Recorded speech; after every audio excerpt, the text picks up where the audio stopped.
Praise the lord ખ્રિસ્તમાં Vallabhbhai તથા બહેનો, 3 જુલાઈ આજે માતા ધર્મસભા સંત થોમસનું પર્વ ઉજવણી કરી રહ્યા છે.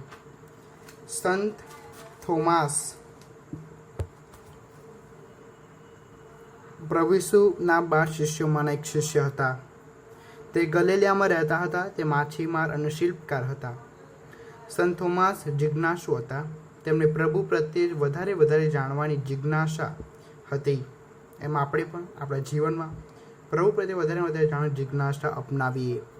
બાઇબલમાં ઘણી બધી જગ્યાએ પ્રભુ ઈસુ અને સંત થોમાસ વચ્ચે વાર્તાલાપ જોઈએ છે. યોહાન કૃત શુભ સંદેશમાં 14મા અધ્યાયની 5મી કડીમાં જોઈએ છે. સંત થોમાસ પ્રભુને પૂછે છે, પ્રભુ, અમને ખબર નથી તમે ક્યાં જાઓ છો, ત્યાં જવાના છો. તે રસ્તો કેવી રીતે અમે જાણી શકીએ? એક જાણવાની ઈચ્છા છે. પ્રભુ, તમે ક્યાં જાઓ છો? અમને ખબર નથી, અમને જણાવવાની. પ્રભુ કહે છે, માર્ગ સત્ય જે હું જ છું, મારા સિવાય પિતા પાસે બીજું કોઈ જઈ શકતું નથી મારા દ્વારા. એક વધારે પ્રભુ પ્રત્યે જાણવાની ઈચ્છા હતી એમનામાં. આપણે પણ પ્રભુ પ્રત્યે વધારે જાણવાની, એમના ઉપર મનન ચિંતન કરવાની ભાવના, એવું વલણ આપણે જીવનમાં અપનાવીએ. સંત થોમાસને અશ્રદ્ધાળુ શિષ્ય તરીકે માનવામાં આવે છે, પણ પછી પ્રભુનો અનુભવ થયા બાદ તેમની શ્રદ્ધા ટોપ લેવલ પર જતી રહે છે અને શ્રદ્ધા ખૂબ જ પ્રભુ પર રાખે છે. એનો પ્રસંગ આ પ્રમાણે છે. બાઇબલમાં વાંચીએ છીએ કે પ્રભુ સજીવન થયા તેના થોડા દિવસ બાદ જ્યારે શિષ્યો એક બંધ ઓરડામાં પ્રાર્થના કરતા હોય છે, ત્યાં પ્રભુ તેમને દર્શન આપે છે. પણ થોમાની ત્યાં ઉપસ્થિતિ નહોતી અને બધા શિષ્યો થોમાને કહે છે કે પ્રભુ એમને દર્શન આપ્યા છે. પણ થોમા માનતા નથી કે પ્રભુ સજીવન કેવી રીતે થાય. પ્રભુ હમણાં મૃત્યુ પામ્યા છે. અને સંત થોમા કહે છે, જ્યાં સુધી હું તેમના પડખામાં હાથ ન નાખું અને તેમના ખિલ્લામાં ઘામાં આંગળી ન નાખું, ત્યાં સુધી માનું નહીં કે પ્રભુ સજીવન થયા છે. અને થોડાક દિવસો બાદ થોમા અને બધા શિષ્યો પ્રાર્થના કરે છે અને ત્યાં પ્રભુ હાજર, સજીવન થયેલા પ્રભુ ઈસુ હાજર થાય છે અને તેમને દર્શન આપે છે. અને થોમાને કહે છે, લાય તારા હાથ, જો આ મારા રહ્યા ઘા, પડખું અને કિલ્લાના ઘા, આંગળી નાખ. અને પ્રભુ સંત થોમાને કહે છે, અશ્રદ્ધા ખંખેરી નાખ, શ્રદ્ધા રાખ. અને ત્યારે સંત થોમાસ કહે છે, ઓ મારા પ્રભુ ને ઓ મારા પરમેશ્વર.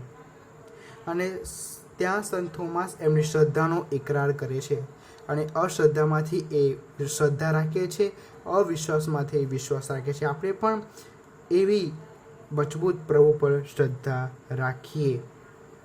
સંત થોમાસ એ શ્રદ્ધા રાખે છે અને પવિત્રતાથી આખું જીવન જીવે છે. સંત થોમાસ ની આ જે સ્ટોરી એટલે કે હકીકત આપણે જાણ્યું કે કેવી રીતે શ્રદ્ધા રાખે છે. આપણે પણ આપણા જીવનમાં એમના જેવી શ્રદ્ધા રાખીએ. અમુક લોકો માને છે કે ખ્રિસ્તી ધર્મ અંગ્રેજો દ્વારા સ્થપાયો અને અંગ્રેજો એ ખ્રિસ્તી ધર્મનો ફેલાવ કર્યો. પણ હકીકત કંઈ અલગ છે. વાસ્તવિકતા કંઈ અલગ છે. અંગ્રેજો દ્વારા ખ્રિસ્તી ધર્મનો પ્રચાર નથી થયો કે સ્થપાયો નથી, પણ સંત થોમાસ દ્વારા ભારતમાં ખ્રિસ્તી ધર્મનો પ્રચાર થયો, ફેલાવો થયો. અને સંત થોમાસનો ખ્રિસ્તી ધર્મ ભારતમાં લાવ્યા અને તેનો પ્રચાર કર્યો. અને એ જોઈએ છે કે 52મી સદીમાં સર્વપ્રથમ દક્ષિણ ભારતમાં કેરળના કોંડનુગલ બંદરગાહમાં ઉતર્યા અને ત્યાં પ્રભુનો પ્રચાર કર્યો અને બધાને સ્નાન સંસ્કાર બાપ્તિસ્મ અપાવ્યું અને ત્યાં 7 દેવાલયો, ચર્ચની સ્થાપના કરી અને એની સાથે 7 પુરોહિતો અને 2 ધર્માધ્યક્ષની નિયુક્તિ કરી. અને એટલા માટે એ ક્ષેત્રને સંભાળી શકે. સંત થોમાસને ખબર પડી કે ભાઈ જે તમિલનાડુ જે એક જગ્યા છે,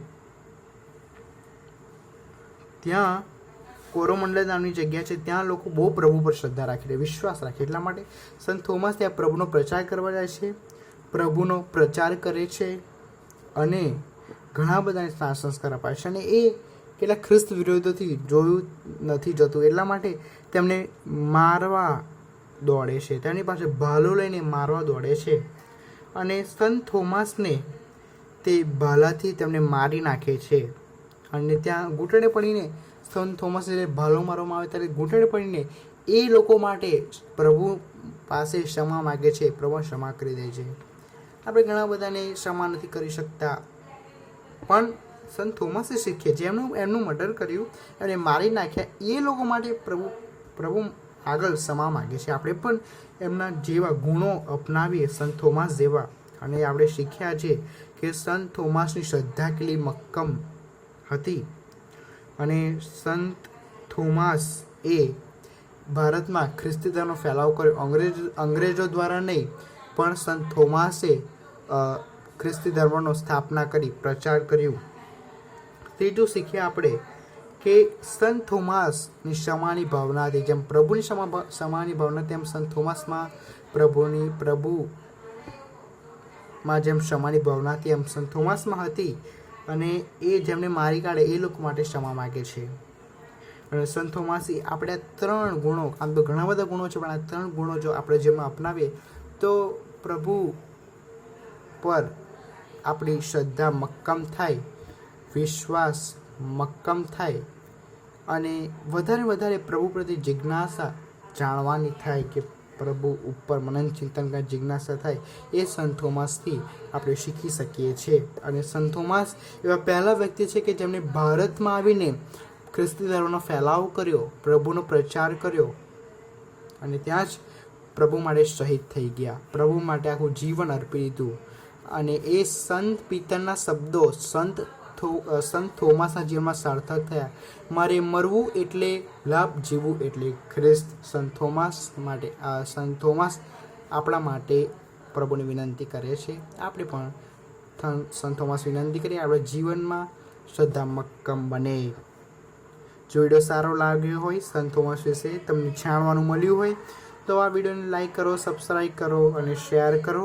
અને આ દિવ્ય દયા પ્રભુ ઈસુ સંદેશમાં જોડાવો. તમારા બધા માટે ખાસ પ્રાર્થના કરું છું. પ્રભુ ઈસુ, હું તમારામાં શ્રદ્ધા રાખું છું.